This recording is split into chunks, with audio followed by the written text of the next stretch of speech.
Okay, definitely a case of a good idea going really, really, really bad. You've heard, I would imagine, about the IKEA in Georgia, in the Atlanta area, where they wanted to do something special for the employees working last Saturday on Juneteenth.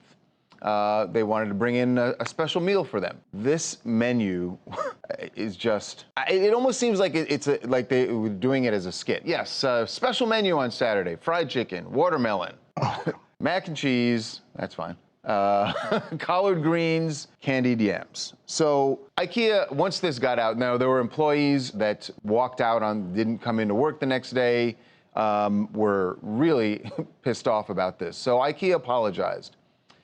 The apology isn't sitting well with the Georgia chapter of the NAACP. And what they describe the apology, I hesitate to call it an apology, but they say that it's just not enough when the company did something that the NAACP sees as purely performative. Like, this menu was done, the NAACP is saying that it seems like they just did this because they wanted to seem like they were doing something for the employees, but didn't think it out, and they believe, the NAACP, that they didn't consult with any employees of color, because somebody certainly would have said, this is a bad idea.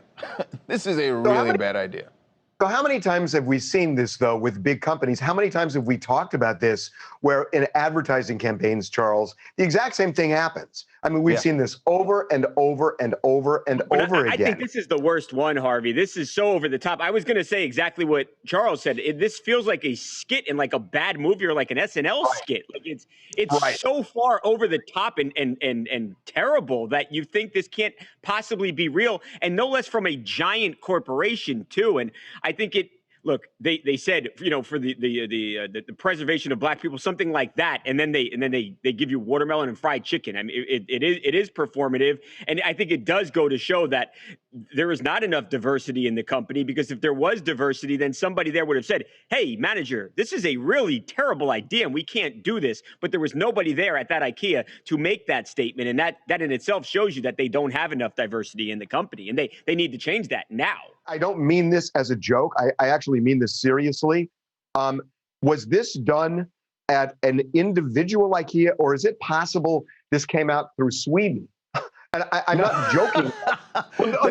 This was handed down from Sweden? But then they wouldn't have said, because if it came from Sweden, they wouldn't have handed it down to just Atlanta. It would have been to IKEAs across the country, right? Yeah, you would think so. But like Sweden, I don't know the exact demographics. I don't know that it's the most diverse place in the world.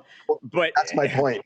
Right. There are black Swedes. There are black Swedes. They're few and far between, I believe, but there are black Swedes. Yeah, I tried to find online. I could not even find the statistics. So that goes to show you. You couldn't find, wait, you were searching for statistics of black.